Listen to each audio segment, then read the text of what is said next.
Hello everyone, my name is Jen and welcome to the Book Refuge.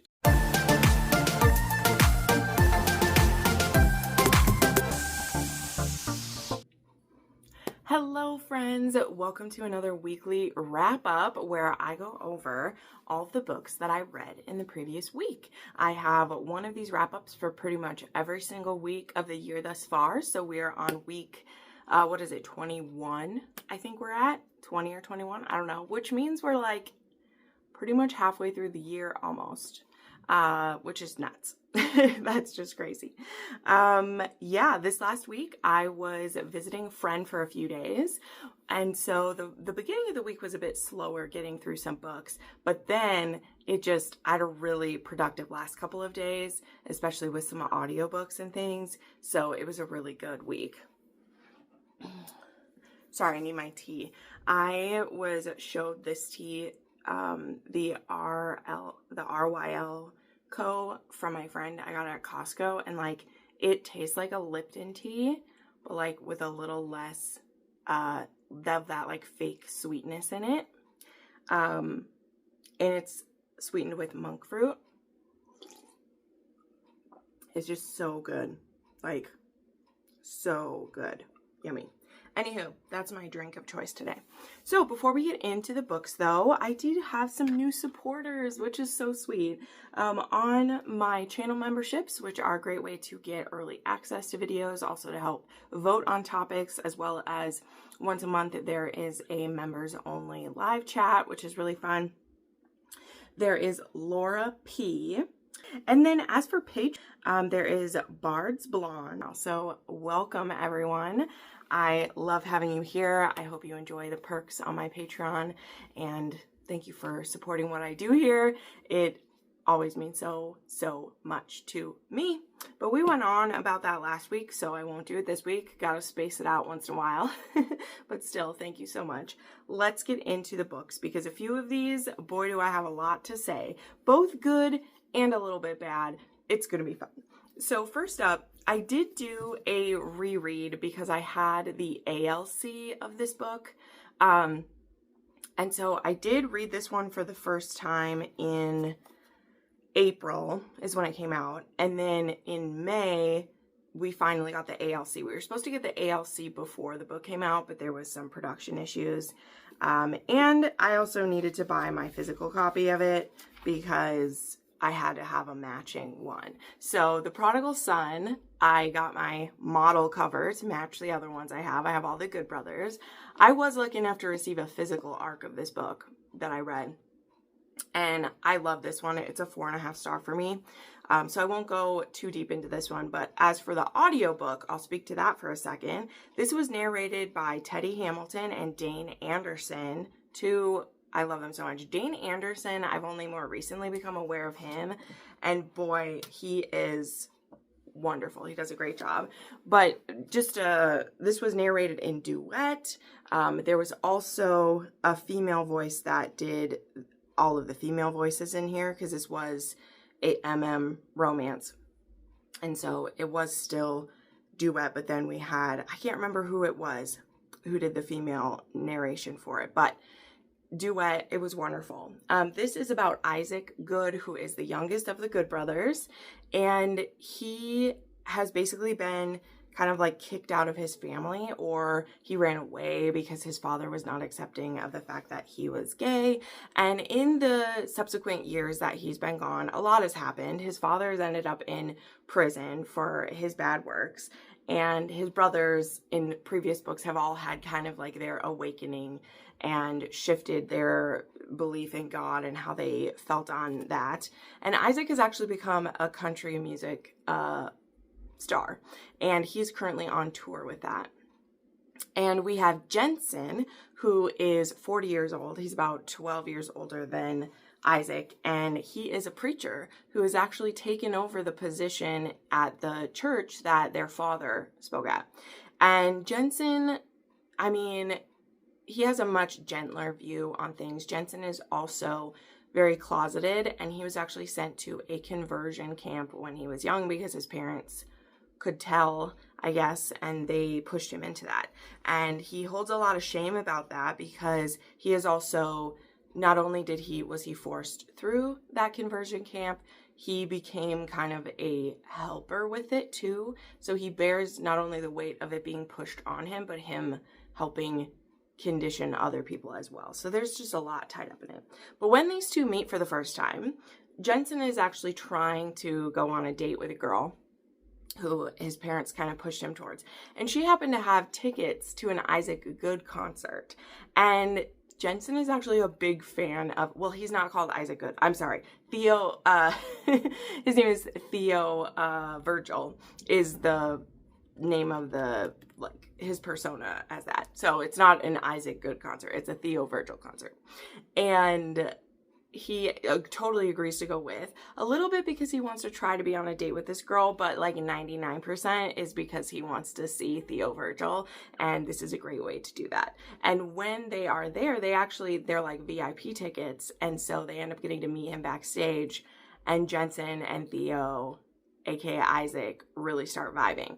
And of course, they don't know what their connection back in Austin is at all. They just have this crazy connection, and they end up exchanging numbers by the end of this little thing. And Isaac ends up inviting Jensen to another tour stop, and things start progressing from there. So there's obviously a lot of complications that are going to come out, like what's going to happen when Isaac finds out Jensen is a preacher? What's going to happen when he finds out he took over his church in Austin? Is he finally going to reconcile with his family? How's he going to deal with the damage his father? So there's a lot of work that this book had to do. And that was kind of why this one ended up at a 4.5 star for me. As I said, when I read it before, it was very powerful. It was beautiful. I cried multiple times. But there also was just clearly a lot of work that had to be done. And there was a lot of, I don't know how else to say that. And that's not entirely like a bad thing. It's just, it didn't like flow as well as some of the other ones because there were things we had to wrap up that needed to be like checked off of the box. But this was really beautiful. I thought it was a really powerful story. And my advice though is that you should read the Good Brothers series in order. Isaac's story won't hit you near as like much of a punch if you don't start from the beginning, because when you do, you see from the other brothers' point of view how what happened with Isaac affected them. In fact, one of the brothers, Caleb, actually ends up in a relationship with Isaac's ex, which is very interesting. And that one's in the Homewrecker. That one's the MMF. So I do recommend you start with the anti-hero and you read through these. Of course, it's up to you. People will always ask about that. And my answer is always going to be, it's up to you guys. Unless it is literally a duet or a trilogy where you have to read it in order, it's up to you. You want to jump to book 10 in Cressley Cole's series, you do it. You want to read book 4 because you're not sure you want the other ones? Great. Some people only really like reading Romance. So there you go. However, to get the best feel for this, you should start with the anti-hero. Learn about the Good Brothers, how they ended up here. You'll see why the father's such a piece of shit, why the father's in prison. And you'll get to see then when Isaac does have some interactions with his father, you can then make up your mind if you think they're handled in a good way, right? Pun intended. All right, moving along. I did have, let me look here. I did have one book I read this week that wasn't on my ARC list, but it was on my TBR. I did want to read it. And that was Tragic Empire by K.L. Mann. So as I've said in one of my TBR and stuff, I didn't have an ARC for this one, so I didn't know if I was going to get to it. Because it did come out during the Mafia Romance readathon, but it came out on like the last day, and I just didn't think I'd be able to get to it. But I really wanted to give this author another chance. And Hidden Empire was book 1, and that was a very interesting one where this woman Jade discovers that she's actually the hidden child of a mafia don, and she ends up getting brought into the family, and gets to meet all of her brothers and go to this mafia school and all these things. And yeah, so where we start this one though, and that was kind of the thing with this, is that our heroine in this one, her name is Mia, or is it Anna? It's Anna, sorry. There's a Mia later on this week. And Anna, this book starts with her life basically falling apart. Her stepfather and stepbrother get killed, and she, like, they get attacked. They try to wipe out their family, and she basically, like, calls her friend for help. And Jade, who at this point in the story has twins, she's married to her Russian man, and her family, though, agrees to help. And so what their solution is, though, is that if they were to just offer help without getting something out of it, it could cause problems. So instead, they offer a marriage deal, and then it will be as if they have created an alliance, which, I mean, they have created an alliance, but whatever. The reasoning in this book is that it has to be a marriage alliance. It can't just be because they want to offer help. It has to be for marriage. And then also, if they're married, because all of her family's been wiped out, the man that she marries will then be in control of their part of the, I guess, is it a syndicate in here? Is it the mafia? Whatever it is. If she does that, then he can take over that part of it. So they do offer her a choice, though, and they're very gentle about all of this. That's the thing in here. The mafia men in Jade's family are the squishiest, softest of men. Okay, they are, of course, all at once protective and fierce, but also very tender and sweet. Okay, it's weird. Okay, we'll go with that. But she gets offered basically between two of the brothers and the father. And the father, I think Dante's the dad, is very clear that, like, this would be in name only. I'm a widow, you know, I'm a single gentleman. I already have all the heirs there is. But if she would marry him, like, then he would be able to be in control, right, of all of it. But instead, she accepts Cassio's offer. Now, Cassio, I don't think, he's not the oldest brother. He's a few down. There's 6, 7 brothers. There's a lot of them. And he is a widow, and he lost his wife and child, and he's pretty much been a sad type of guy for a while. And by offering to be with Anna, he's saying, you know, maybe love can grow between us, but also he doesn't want to have any other children. That was too traumatic for him, losing his wife and child. And I think she did die in childbirth too, and that's why he, like, doesn't want to have a, like, wife be pregnant again. I don't know, serious fear of that or whatever. But yeah, so these two end up getting married, and then it is, like, almost insta love between them, which is weird. And the rest of the story plays out. So if you can't tell from my, like, grumbling about this, I didn't really care for this. And I was a little bit disappointed, because I was really hopeful that there would be a pretty big improvement between the first book and this book. I gave that first book a lot of leeway. Granted, too, I believe it was a debut book in total, and it was such a unique mafia romance. I mean, a mafia school is not exactly unique by this point. There are quite a few of those. But just how, like, the brothers were, and this heroine almost having, like, a fairy tale, except it's being welcomed into the mafia. She has a family who will protect her and look out for her. And, like, there was so much I liked about that. Even though it was cringe, I still liked it because it was unique and fun. Now, this one just felt cringe to me. There wasn't anything super unique about it, because we've seen 101 of the heroine loses everyone, or an arranged marriage, or, you know, they instantly fall for each other and the sex is the best thing they've ever had. Like, it just feels weird. And again, the characters continue to be written very juvenile. That was something that was weird in the first book, but, like, I could get over it because it was a debut book, and our heroine was only, like, 18, right? So this heroine isn't much older, because she is best friends with Jade.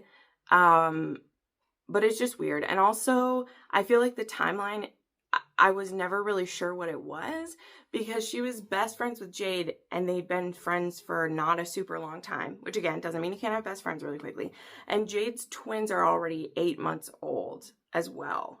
So it this best friend I think she made at school. Like, she didn't go back to school anymore after she had the twins and was married to Dimitri. So I just don't understand what the timeline was in this. And then the characters were just so strange. And I blurred through a lot by the end. So pretty disappointed. I'm happy I didn't get an arc of this because I would have been a bit annoyed. So yeah, this does have the loss of a child, the death of family members, violence. And I ended up giving this a 3-star, and it was a 3.5 on the spice scale. Just did not really care for it that much. Okay, next up, I had a debut author with the book Leather and Lies by Deborah Grant.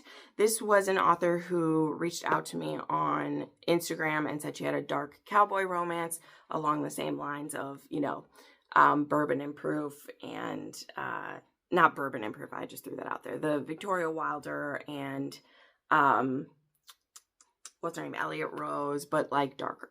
And so I was like, sweet, okay. So I got the arc for this, and thankfully it wasn't super long because I was just like, books are always so long these days, you guys. They're always so long. And I just was like, oh, this one's only 250 pages, so let's give it a go. Now, this book, if you like Sovereign, you will probably like this one. It didn't have the same emotional weight for me. Sovereign was a 6-star read just because of what it was doing with BDSM. This one has more of the, like, I'm blackmailing you into giving me your body, which is very, Sovereign of it all. To protect your land. The fathers died and left you with a lot of debt, whereas in Sovereign, it's the husband died and left you with a lot of debt, and I want you to submit to what I want and be my little toy, and that's kind of what this one is. But this one is a lot shorter, to the point, and the heroine is definitely a bit feistier than the character in Sovereign. She's not quite so beat down by life. But yeah, Leather and Lies, we have Shiloh, who, as I said, her father's died. He was a gambler. He left the ranch in a lot of debt. There's only her to run it, really. And she's just very overwhelmed. And then we have Jackson, who is a billionaire rancher. And unbeknownst to Shiloh, for the last 6 years, he has been keeping an eye on her since she was like 18. He's wanted her, and he's been biding his time, and he's actually the one who's bought up all of her father's debt, made sure her father was deeply in debt to him, and when he finally died, Jackson lays it all out, and he says, hey, I own everything, and if you want to keep it, you'll be mine for a certain amount of time. Right. Again, very similar to some stuff we've seen. Now, Shiloh is just, again, much more fierce about this and just absolutely like, who the F do you think you are? Like, you don't own me. And he's out there to prove differently. So this was definitely a battle of wills. And where I did like, we got to a couple points where he just thinks he's so easily going to be able to get her to submit because she happens to like some of the kinky stuff he does to her. But he forced her into this, and she's not going to go gently to just be like, I'm not going to just love you. You can arouse my body. You can force me into certain things, but like, you can't make me care about this. And do you really have my full submission if all of it is just an act because I don't want to lose my home? And so, yeah, it really is a battle of wills between them. And you have to get to the point with Jackson where he's like, do I let her go and see if she still wants to be with me? Or do I just, take what I want and make her submit to me, right? So that is kind of the game with these two. So again, it was short, which was nice. I know. No, it was good. It was very sexy. It definitely had the dark aspect to it. And we had breath play, restraints, orgasm denial, marking and biting, all of that was in here. So it was very hot. And I ended up at about a 4-star for this, probably rounded up to a 4-star. But here's the thing too, if you like Sovereign, you'll probably like this. If you like dark cowboy, if you like, this fits very well into, kind of like a cowboy mafia type thing, right? Like bought up all your debt. If you like that kind of aspect too, you'd have it here. There are plenty of mafia I could name where the same scenario happens there too. Just add some horses and a ranch setting, and you have the same thing. So yeah, this is a debut author. This book comes out on the 30th. So this comes out then. Debut author, give her a try. Who's to say, you know, her books could absolutely blow up and you could be on the ground floor of something too, because there is a lot of good with it. The trigger warnings for this one are financial insecurity, parental neglect, death of a parent, non-con, dubious consent, and blackmail. All of those kind of fit in there. Okay, next up, get ready, get comfy. We have a lot to talk about here. I read Beautiful Venom by Rena Kent. Yes, I was blessed beyond belief to get an ARC of this from Bloom. I don't know how that happened, and I'm not going to second guess it because it's amazing, okay? It's amazing, and I was so happy. And I will also be like rereading this one a little bit because I did get the ALC after I was almost done with this book. So I'll give you a little bit of side note. So I know I shared this about Kiss the Villain. Some amazing miracle, I ended up on the ALC team for Rena Kent. However, with Kiss the Villain, they only had Audible codes for it, okay? Now, when you have an Audible code to review a book, which that's great, there absolutely are. Some authors use those type of codes as like giveaways, like they're great to get a free audio code, but you can't listen to the book until it's live, right? Because Audible doesn't make it available until it's live. So you cannot review that book ahead of time. Okay. If you get given a BookFunnel code, BookFunnel, the book is already uploaded and you can start listening to it as soon as you get that code, right? So with this book, she has switched from using Audible codes to using BookFunnel codes, but they didn't tell us on the audio team that was going to happen, because I probably would have waited another 2 days to start this and I could have listened to the audio, because it was duet narration and it is narrated by some a great couple of performers. And again, I will probably be re-listening to this so that I can review the audiobook for her. But as I said, I was so blessed to receive this from Bloom. And I just didn't want to wait to read it, right? I wanted to be able to read it ahead of time and get a review done before everyone this time. Which is amazing. Here it is in my hands. Like, what the hell? But that meant that when I had about literally 50 pages left on Wednesday, we got the ALCs and they were for BookFunnel. So I was like, oh, well, I'm not going to start it now, because I did actually annotate this one while I was reading it, and used some of my annotation stickers. And it was just so fun to do it for the first time, because a lot of times with Rena Kent books, I'm rereading them when I annotate, and so I already know what's going to happen, and this time I didn't. So anyway, enough build up to it. Let's talk about this book, and I of course won't do any spoilers for this one. Like, I just would not do that. But this book will probably be one we talk about in the future once it's out as well. But to talk about some of the non-spoiler things, what is this book? It's been made super, super duper clear that this is the beginning of a new part of the Renaverse, okay? Does that mean it's not connected to the other ones? No, it is, okay? It, just like plenty of authors do, this is a spin-off, a step into another world, okay? Now, the Kiss the Villain series, right? The Villain series, that is still pretty connected to the Legacy of the Gods, right?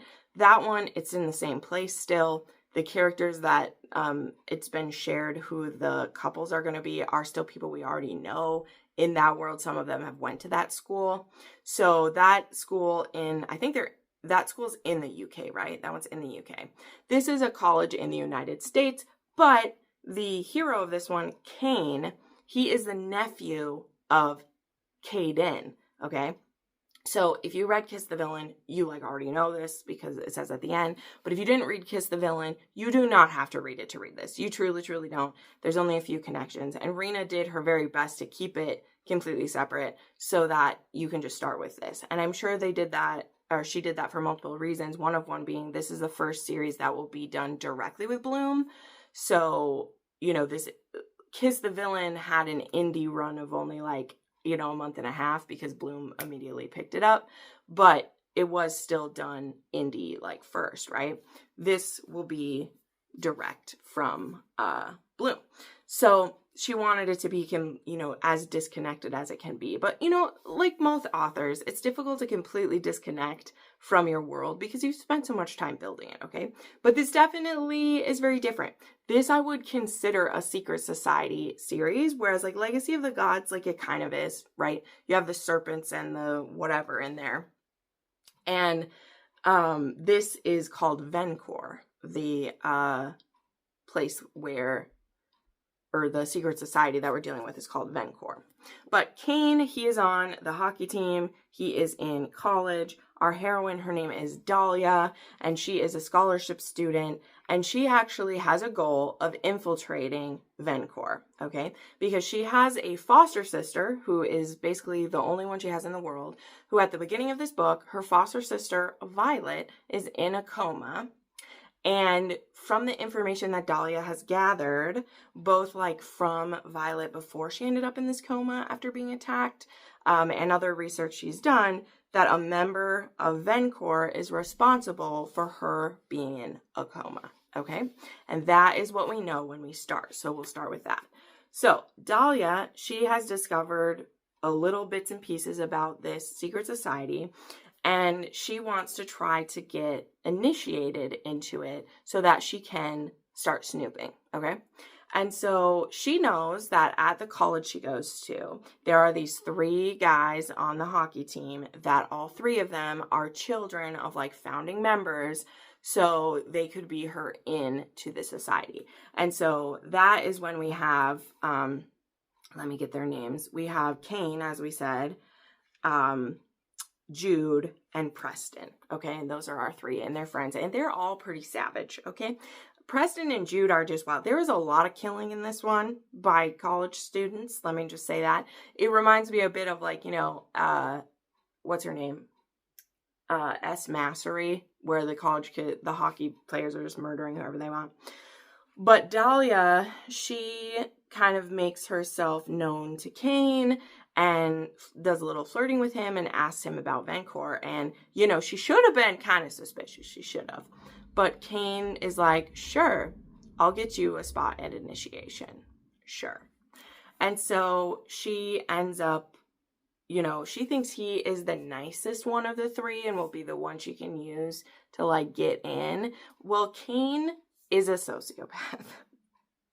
No, maybe not completely, but he masks what he is inside very well. So he seems more jovial, more relaxed, but really he's a shark, and he has been trained to be that way. His father is actually a psychopath, a sociopath, whatever, and he's been trained to be this way. And so he knows that Dahlia's trying to use him. He's not dumb, and he wants to see if she can handle what he's about to do to her, which I will say what he does to her, but then we'll kind of not talk about the rest of the book. But we'll talk about that initiation, because I think, as with a lot of dark romances, there's sometimes a spot where you will choose, hey, I dig it, or no, I'm running far away from this book. And the initiation will be that for you. So I will explain part of that for you.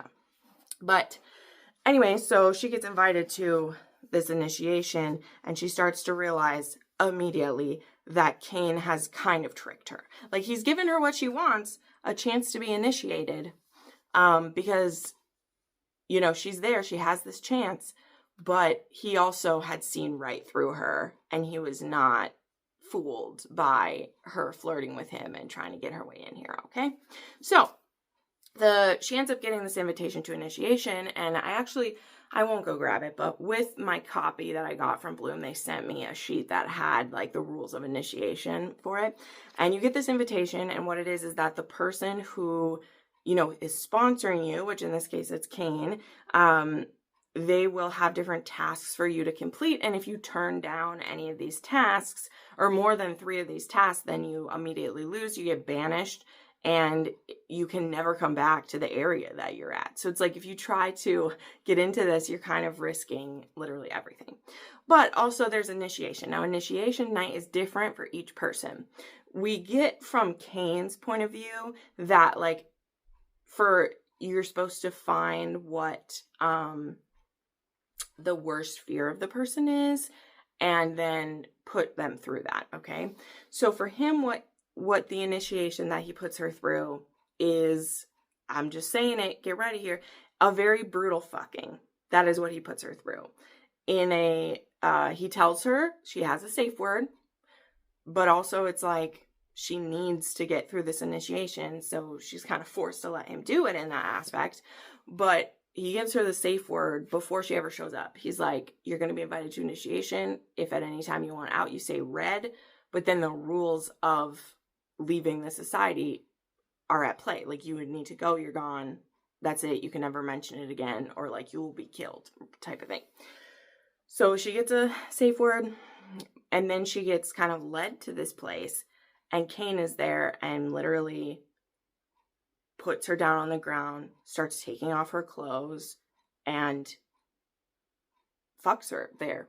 And it's recorded what's happening, so that they can use that as leverage later. And it's brutal, okay? Like, it's brutal, all right?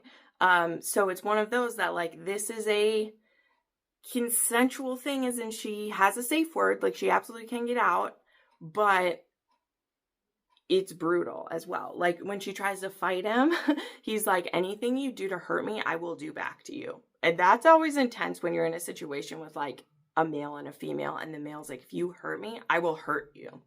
Because she's, like, fighting him, which he really likes that. Like, this book has a lot of Renas do. This does have primal play and CNC in it. Once things are more consensual later on. Like, this is the least consensual that it is this scene, which again, is still, she has a safe word. She's reminded that she has a safe word a few times, because he says, are you telling me to stop? But no, she fights him, and at one point, I'll tell you, she kicks him in the junk. And she's like, I really didn't mean to do that. And he, like, slaps her pussy, like, so hard. So, like, he is not messing around. And you just see this absolutely cold ice exterior of his. And he's just like, this is going to break her. This is going to be the thing that breaks her. But something happens to both of them, as it often does in Arena Kent or in dark romance. She realizes she has a thing for this because her body has a good time. We'll just say that. And then when it's over, he leaves her there and is like, we'll be in contact with you. So that's initiation. And it is uncomfortable, everyone. It is intense. Like, I was just like, whoa. And, like, it's very early on here. But, yeah, so it says that, here, I found the page, I turned right to it. It says, there was a mental test first, and then the physical test is the fucking. But it says, like, if you safe word, which you can, it will all stop, but you'll be escorted out and banished from campus and from town. As long as you stay quiet after that, you get to keep your life. But if you don't, well, I'll leave it up to your imagination. So, yes, she could leave, but she would lose everything.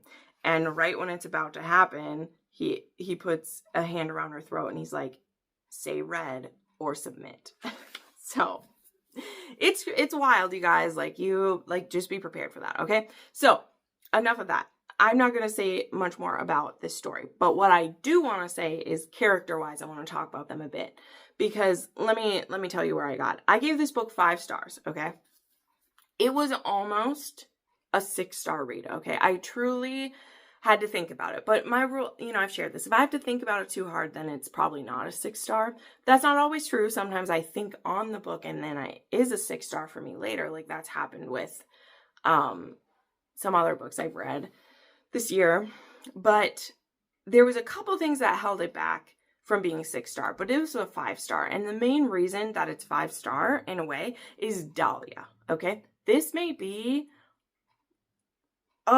real close to like Mia from God of Ruin for being my favorite Rena Kent heroine that like I've read, because she thinks things through. Okay, she isn't just blindly doing everything. That doesn't mean she doesn't make some mistakes. That doesn't mean she isn't fully aware of what she's dealing with all the time and not play things out perfectly.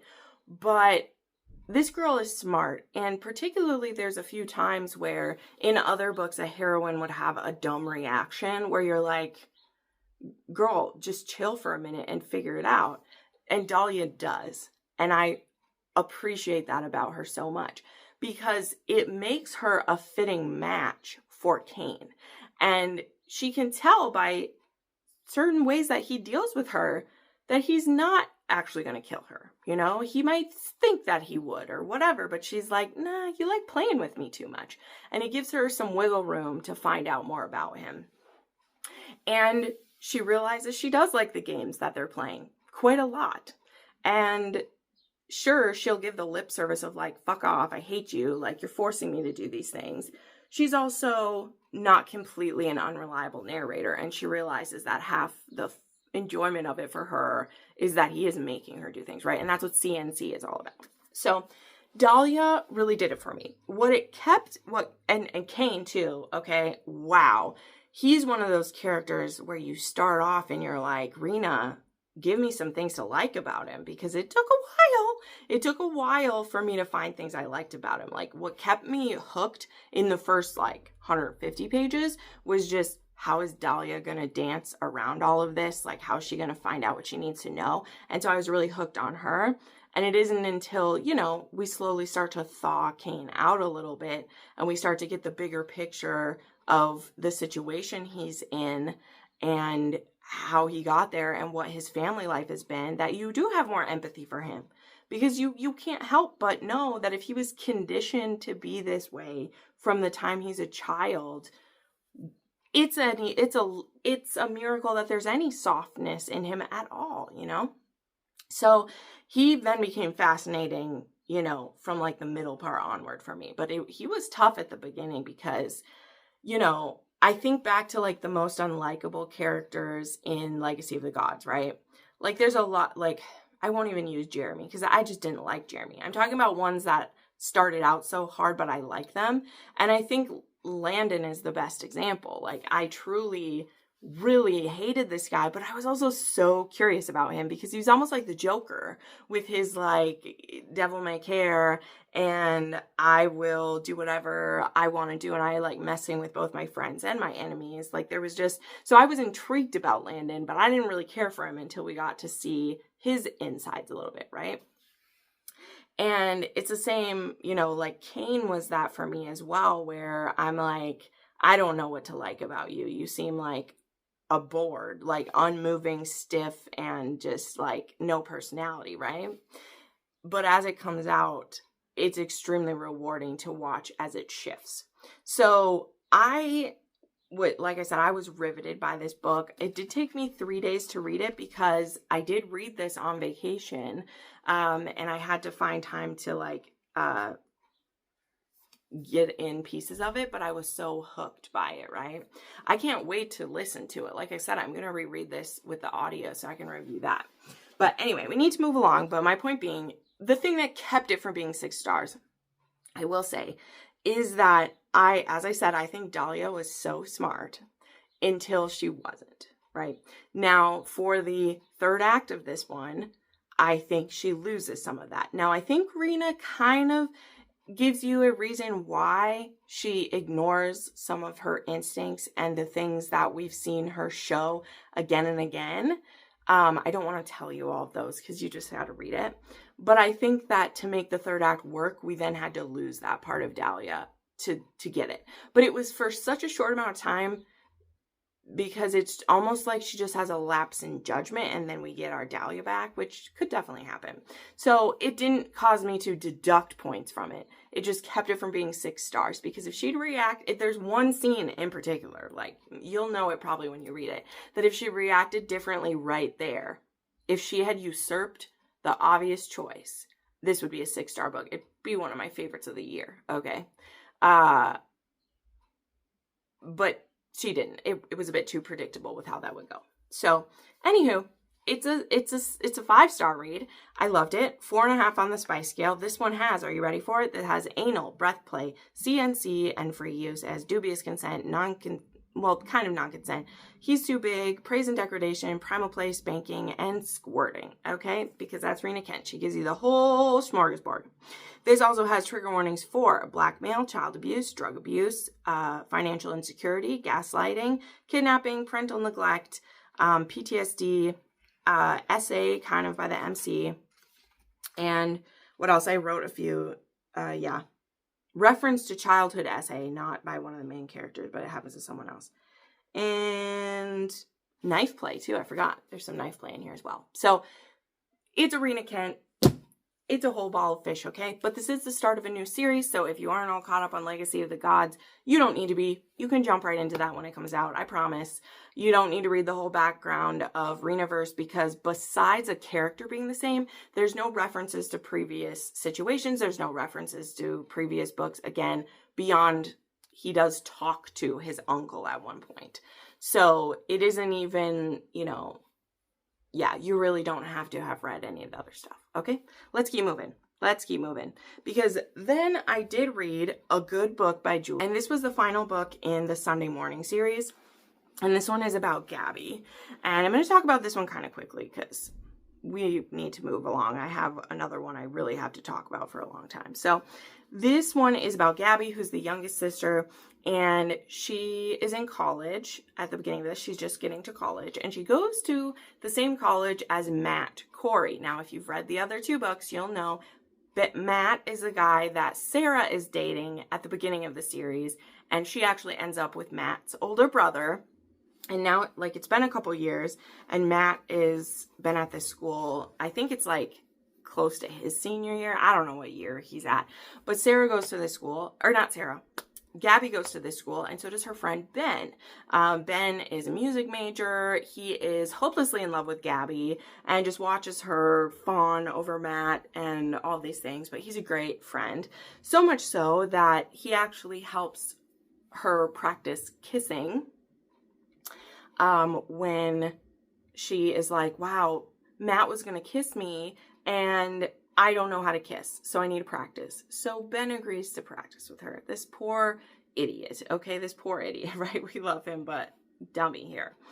And Ben is just hopelessly into her. And so it is a bit tough in the beginning because she really wants to be with Matt. And Matt has just broken up with a longtime girlfriend, not her sister. He's dated a woman named Julianne for a few years that he's been at school. She's moving away. And he's feeling a little sad. And there is a moment at a party where things get almost happen with those two. Things are really warming up. And then there is a time where he takes her out to eat a few times because it's his girl from his hometown. And we are getting some mixed signals from Matt. But Matt also, I just want to tell you straight up, Matt is such a genuinely good dude. All right. He truly is. He was done partially dirty by Sarah and his brother way back when. He was good-natured about that, right? It didn't turn him into a hater or anything. He was just a bit confused why and was a little hurt that this happened.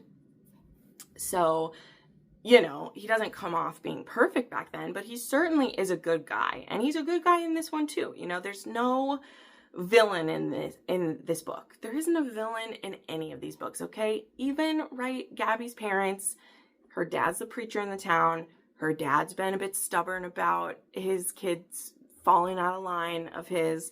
He's still a good man who's just trying to deal with his daughters who are rebelling against stuff, okay? There's no villain in this, right?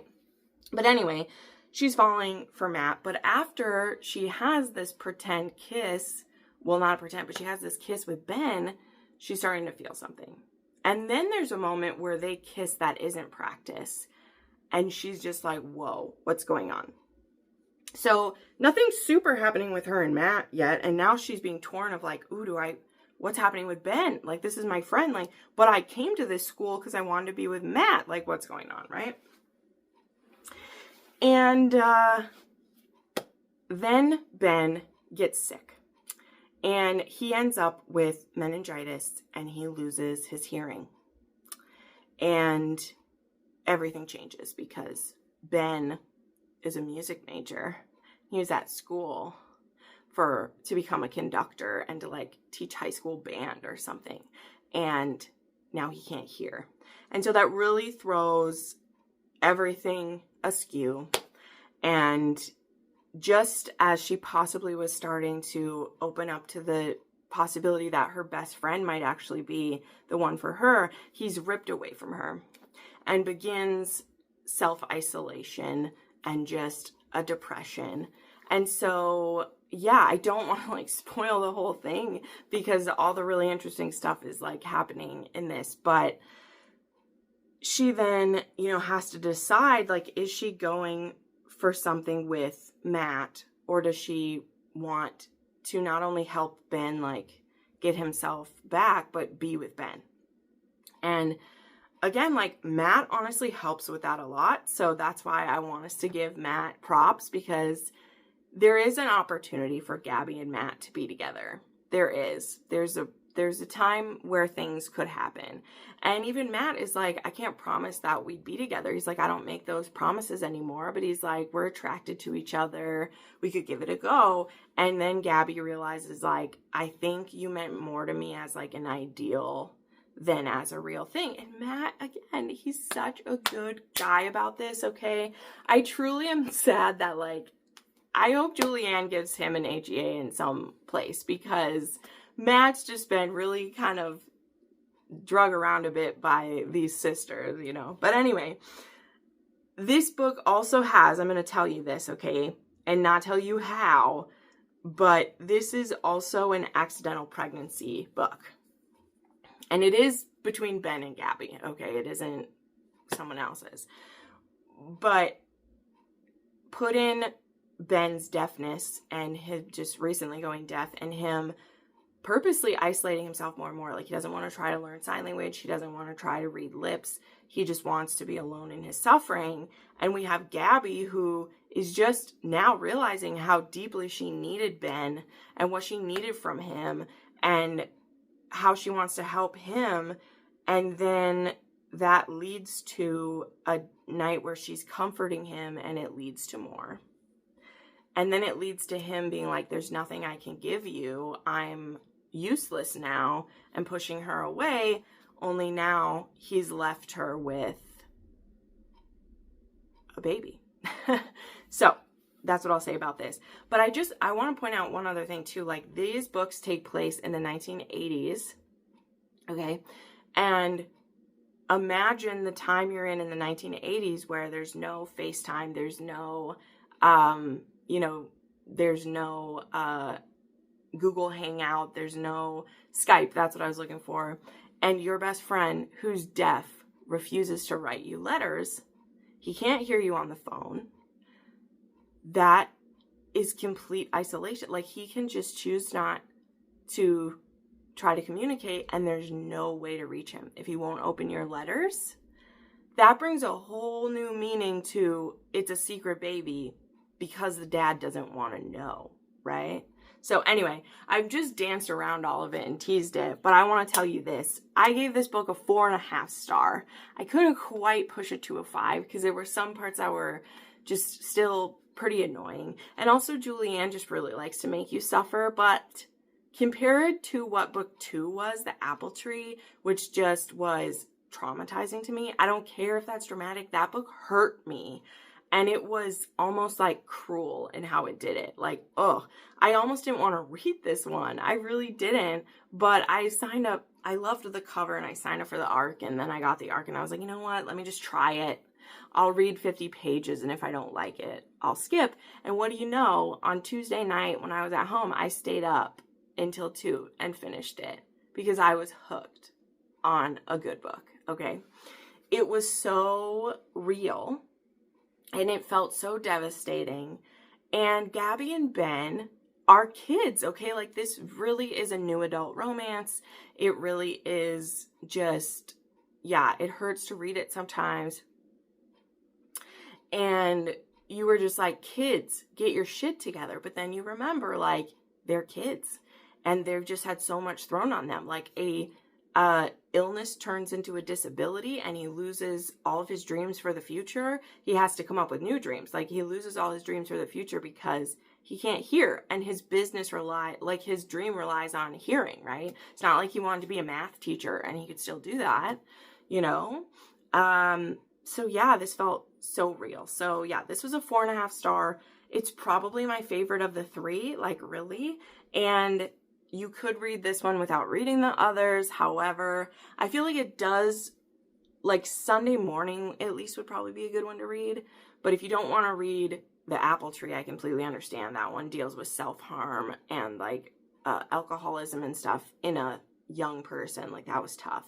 But Sunday morning I really enjoyed, and A Good Book was just really cool. And as a bow on top, Gabby's parents have really learned how to deal with being disappointed by this point. And so I will say, as I was saying, like, I don't think her dad's a bad guy.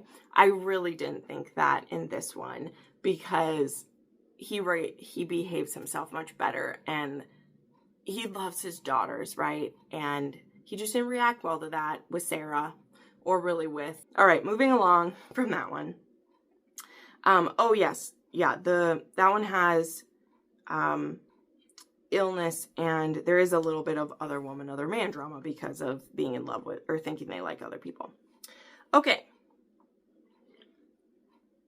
Next up, I had an ALC of Finding Home by Jenn McMahon. I believe that's how you say it. I've heard other people pronounce it that way. I'm going to go with that.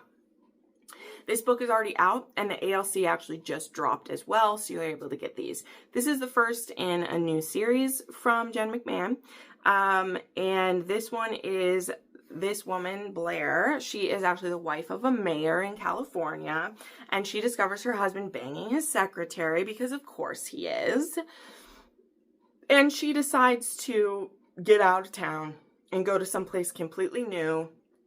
Just her and her dog, who's adorable. His name is Reginald, and he's a corgi, and he's adorable. And so when she gets her half of the divorce, which is pretty substantial, because he didn't want to have like a fight with her about it or anything, she takes that money and she moves to this small town in Wyoming and begins her life there. And she gets a job working at a small town bakery, and she lives in like a tiny home, which is on like the edge of the estate of our grumpy cowboy, Griffin. And Griffin, that tiny home actually used to be his home, and then he built his dream home. And so he had this tiny home up for sale, and this city girl buys it. And he, of course, has a chip on his shoulder for a city gal because one broke his heart. And so he doesn't want outsiders who don't want to be there. And yeah, so that's really the only conflict in the whole thing, is him being stubborn to liking her. But it was sweet. I love the town folks. We've set up some really great characters. Book 2 is set up really well. It was fun. It was duet narrated by Savannah Peachwood and Teddy Hamilton. Great pairing. We love to see it. And I had a good time with it. Next up, I read a book I was not expecting to read. This is actually on my June TBR, but we got the ALCs early, and I just was so curious about this book. So this is The Past by Sawyer Bennett, okay? Now, I talked about how I really enjoyed The Feud, and I can't remember the name of the second book, but the third book, I really hated it because it felt like a sucker punch. There's no trigger warnings for it. There was a death of a character that I thought was going to have their own book, and we just slayed that person with no remorse. And I was very angry about that book, okay? I did a whole rant review about that one, okay? So I wasn't planning to read more, really, from this author, because I'd read other stuff from her, but I didn't really care for any of it that much. And after that one, I was just like, fuck you, I don't want to read your books. But this one, she got me, okay? So this is The Past, and it is about the Blackburn parents, okay? So this is about Fiona, who is actually a young lass in Ireland. She is 17, almost 18. Her family owns a, is it thoroughbred racers? I don't know, but they breed and train horses, which is a lot of what the Blackburns do back in America, in Kentucky. Now, at the beginning of this book, though, we do start at present day, and we have Fiona, who is going, you know, she's mourning, right? She is mourning the son that died in the last book. And she's going through photo albums and just having memories. And her granddaughter comes in, Sylvie, and Sylvie starts asking questions. And then Tommy, the granddad, comes in and sits down, and he's like, why don't you tell her the story? tell her how we fell in love. And so then we go back all the years to the 1970s in Ireland, and we start our story. So how did Tommy end up in Ireland, right? I'll just tell you the basics of this one because it isn't a super long book, and it was good, you guys. It was really sweet. These two are great. It was narrated by the same narrators of the rest of the series, Sean Masters and Kit Swan. And yeah, Fiona is the oldest daughter of this Irish breeding farm, and her father is really trying to push her into a marriage with someone else in the business so that they can consolidate their businesses. And so she's really being pushed on this one guy, and she just has no interest in it.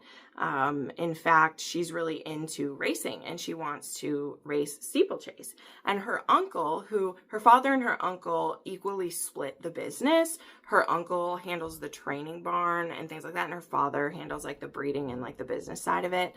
And her uncle has actually been fostering her love of steeplechase and helping train her with the hope that like once she's 18, she can come out with it.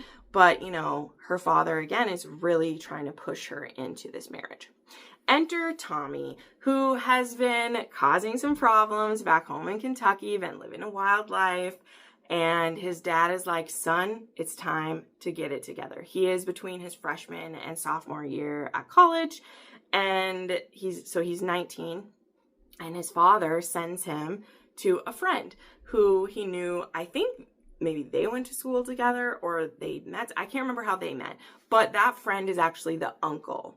And so the uncle takes in Tommy, and Tommy is going to work there and learn about the type of horses that they breed and honestly be like a stall mucker and just get some humbleness brought back into him. Not that he's horribly cocky, but just reminding him of like what's really important.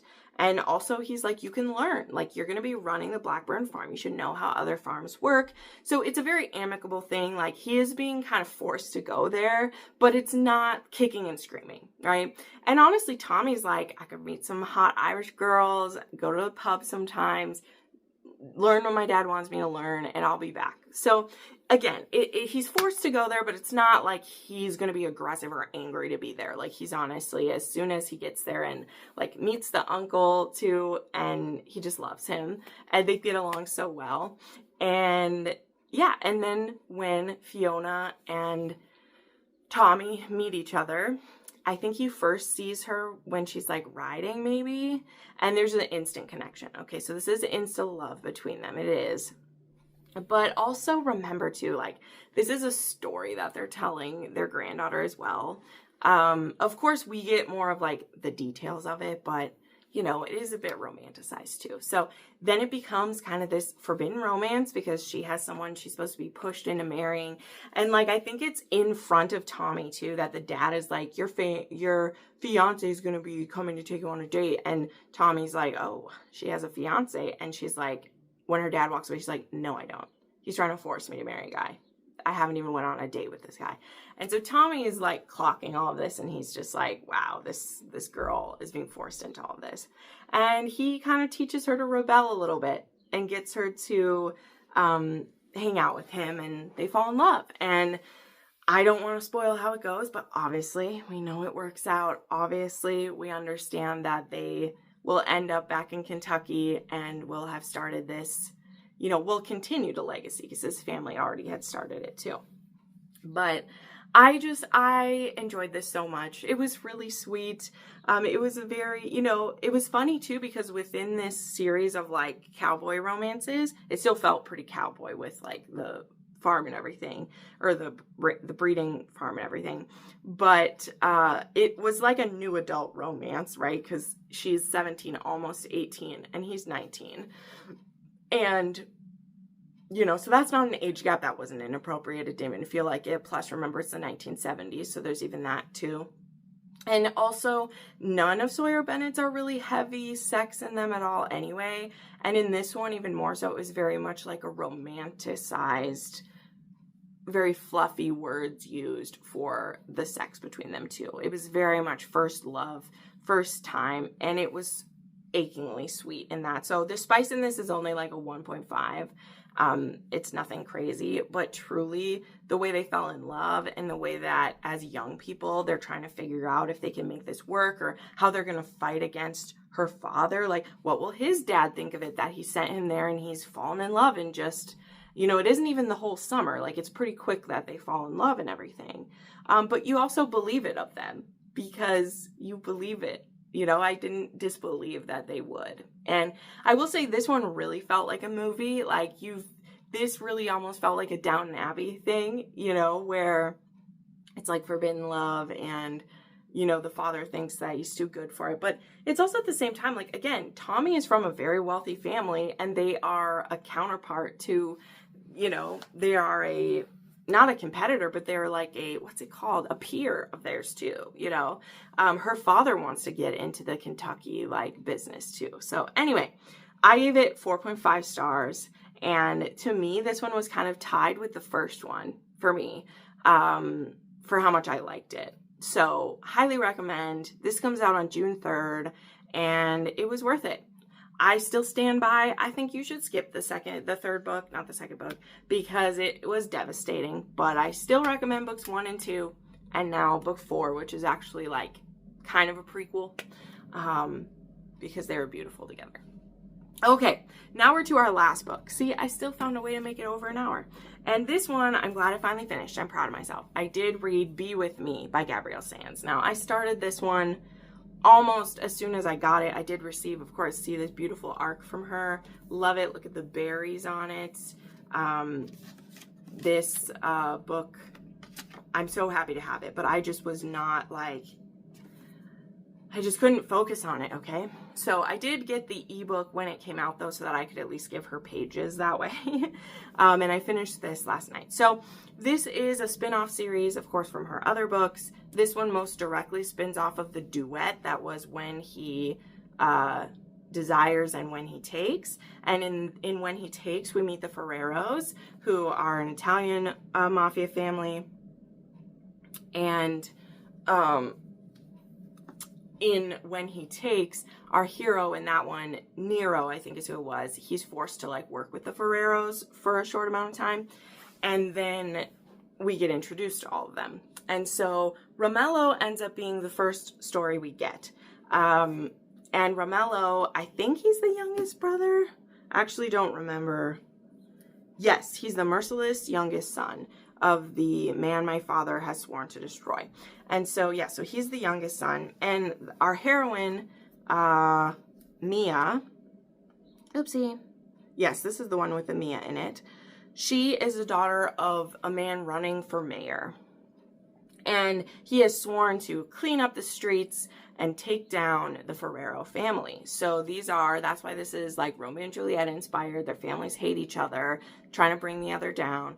And these two end up running into each other at a party, and they get trapped in a bedroom together, and he fascinates her, and he starts pursuing her. Now, we do get hints that he's kind of being pushed to pursue her to get dirt on her father. Okay, there's that. But Romello also just becomes fascinated with her. She is a designer, but she's also very much given up a lot of herself to help the father's campaign and to help take care of her stepmother, who she does very much care about. But her stepmother had a stroke a few years ago, and she does require some care. And so she has deferred a lot of her business, a lot of her dreams to help with that. But now it's almost time for the election. It's almost time for her father to get his new position, they hope, and then she can, have something that's hers. So anyway, Romello, to keep her interested, he actually hires her to design some clothes for him for some events. But really it's to spend time with her. And again, he is supposed to be doing some research on her and find her, but also he's just really into her and he wants her. And they eventually start kind of a enemies with benefits situation. And she thinks it's just for a short time, but he has a plan to make it last forever. So yeah, it's that kind of story. But if either of their families finds out how serious this is, well, if her family finds out at all, they'll be mad. If his family realizes, and by his family I mean his mother, realizes how much he loves Mia, she could pull the plug on all of this and make it a bad thing. So I will tell you this, then I'm going to talk about kind of a spoiler, because this book is out, and I just am wondering if other people notice this as well. And I did talk with my friend Helen about it, and we discussed a bit of our theories on it, but I just want to mention it here because I found it interesting. So I gave this 4 stars. It did drag through the middle for me a bit, and then the ending just had a lot of stuff all come out. It's very much setting up the rest of the books in the series, so I understand that, but there was just like, it felt really like rushed, like it was slow for so much of it, and then it felt very like rushed at the end. So pacing was a bit of an issue for me. And part of the reason it did take so long to read is that I read like the first 50 pages, and then I read up to page 110, and I just wasn't feeling pulled to pick it back up. I was able to get distracted by all these other ones that I talked about, you know? So if you don't want to talk anymore about this, you're ready to get it, go ahead, hop out of it, do that. I'm going to bring up just something I'm wondering about, okay? 4 stars, 4 on the spice scale, enjoy. Okay, I'm going to set that down though. So my question of this is, if you read the When He Desires and When He Takes duet, you will have met Gino and Vita, who are the Ferrero patriarch and matriarch, okay?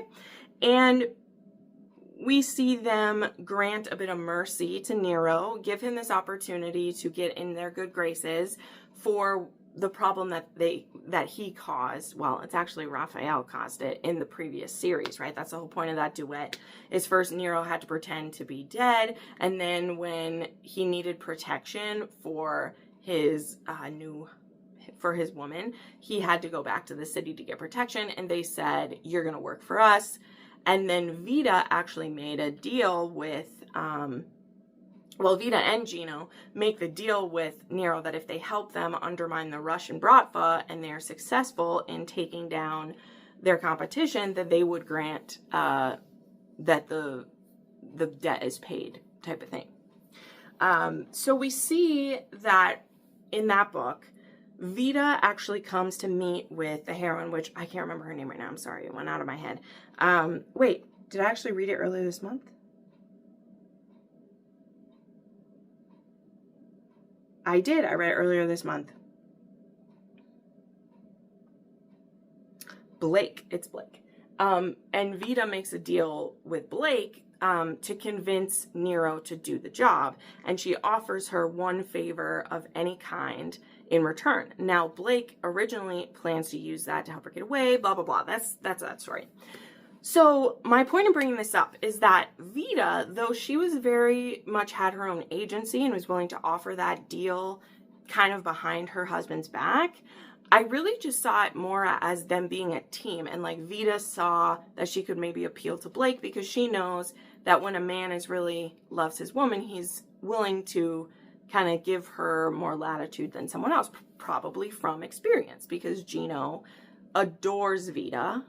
And what we find out in the beginning of this book, which starts us off, there's one line that made me kind of like raise an eyebrow because I didn't understand. Like, it appeared to me that Gino and Vita deeply loved each other.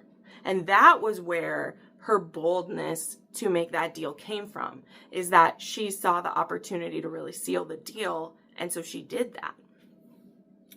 But there's a line at the beginning of this book that says that Gino loved Vita more than she could ever love him, and Vita really just kind of put up with how much he wanted her.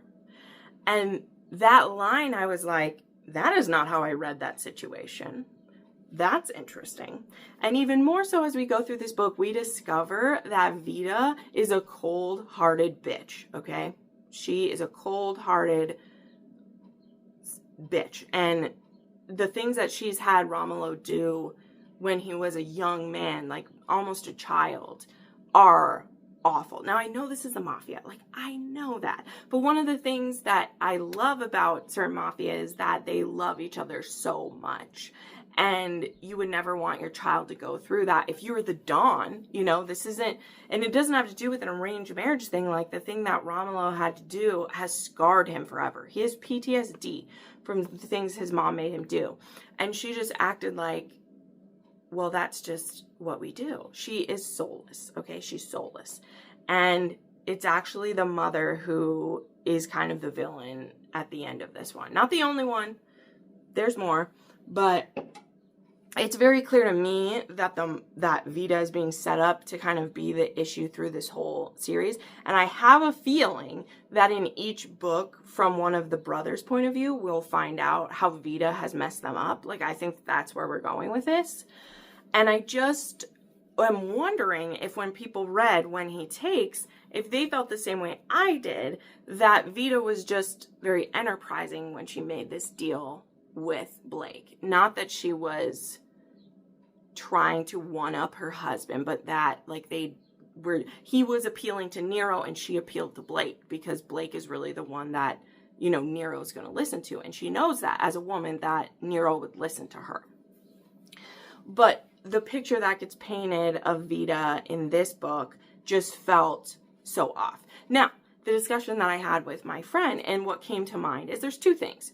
Number one, that could have always been how Vida was. We read that book from Blake and Nero's point of view, and we're not going to see Vida as anything more than just kind of the catalyst to this. You know, we're not supposed to get that. But I just didn't get that vibe from her in how she was described. So it can be very true that this was always the plan, and it just was too early to tip the hand. Also going along with that, Gabrielle Sands can do whatever the fuck they want. And this is not me attacking her storytelling. This is just theory-wise. I love diving into this stuff. So please don't take this as I disliked this story. I'm just trying to figure it out. And I may ask in her Facebook group, just like, did you just come up with this? Which is totally fine. Like, to use the characters you've already set out and see how can I make this family really interesting. But I never saw that out of Vida. And so I'm like, was she always supposed to be a supportive wife and Gino and Vida are just really tight together? Or was this always the plan? Because what could be, and what I've picked up on from, again, things that someone told me, is that Gabrielle Sands was shocked with how excited everyone was for the Ferrero series. And how much they want, like, we want Alessio's book really bad. And I think he actually will probably be, I think he's book 3. She sent us the thing of, like, which books are coming, but he'll be later on. But I was just wondering where that came from, and if after the fact she was like, ooh, what if I make Vida secretly this and this, right? You know, maybe she looked at, oh, you know how I had her kind of step outside of what her husband was doing and ask her, well, what if her husband didn't actually approve that? What if Vida was like, I'm going to make this happen and I know I need to do this? What if Vida is actually the one pulling a lot of the strings? Because she is the one in this book that is running the blackmail operation. Like, she is. And she's used Romello to do a lot of that for her.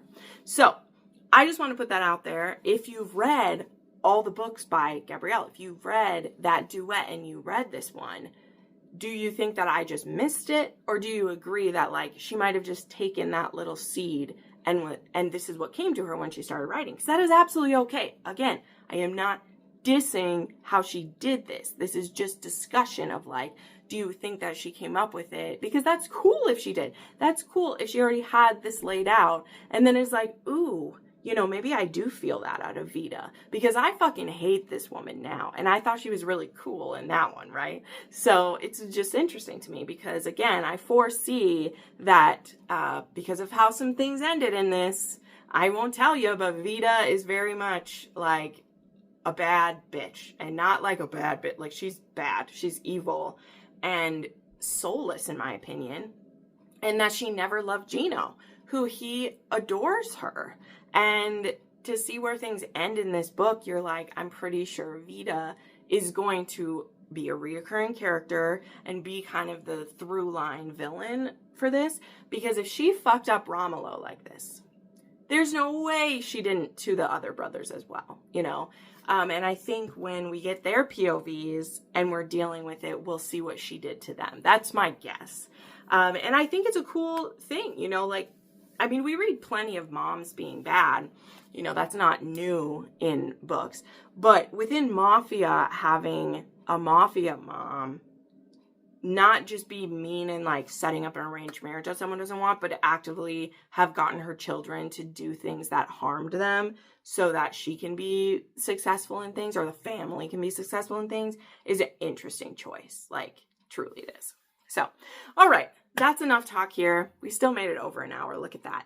So those were the books that I read. If you want to purchase any of these ones, I'll have links down below to those. And I hope that if you are in the United States, you have a great Memorial Day. Thank you to those who serve. I appreciate you. And the families with them as well.